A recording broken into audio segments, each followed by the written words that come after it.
সেই নামে একজন একজন করে 10 মার্ক থাকবে, যার মনে হবে যতটা নাম্বার দেওয়ার। সাপোজ আপনার তিনজনের কাছে 3টা কাগজ থাকবে, নাম হচ্ছে প্রথমে 6 আসবে। তো এরকম অনুযায়ী আপনার পারফরমেন্সে মনে যদি হয় যে 5 দিবেন, 10 দিবেন, 7 দিবেন, যে যার মতো নাম্বার দিয়ে রাখবেন। আমরা লাস্টলি ওই 3টা কালেক্ট করে অ্যাভারেজে যে ফার্স্ট হবে তাকে আমরা ফার্স্ট, সেকেন্ড এবং থার্ড হিসেবে সিলেক্ট করব।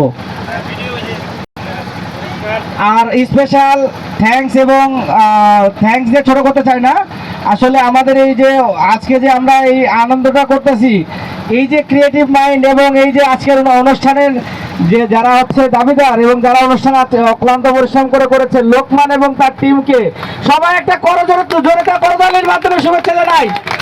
এইরকম ক্রিয়েটিভ মাইন্ড এবং এগুলো উদ্যোগ মাঝে মাঝে আমাদের নেওয়া দরকার, যেটাতে মানসিকভাবে একটু প্রশান্তি হয়, প্লাস আমাদের মানসিকতার একটা চেঞ্জ আসে। আমরা প্রতিদিন টার্গেট পিস এগুলো নিয়েই থাকি, কিভাবে কাটবো, কিভাবে ভালো হবে। ইন দ্য মিন টাইম আমরা এনজয় করতে হবে, তাই না? আরেকটা জোরে তালি, আমি আওয়াজ পাই নাই, তালির শব্দ পাচ্ছি না। ধন্যবাদ।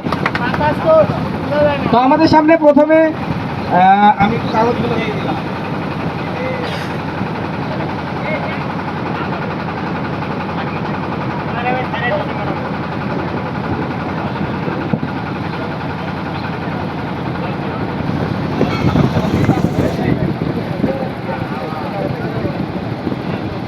এটা কি বিল না অন্য কিছু রে?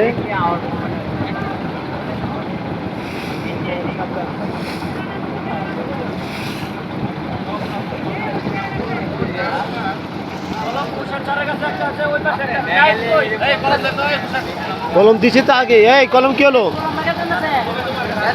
আমাদের 3টা কলম লাগবে, কার কার কাছে কলম আছে কলম নিয়ে আসেন। কলম আমারটা কি হলো? জাহিদের কাছে একটা, জাহিদের কাছে।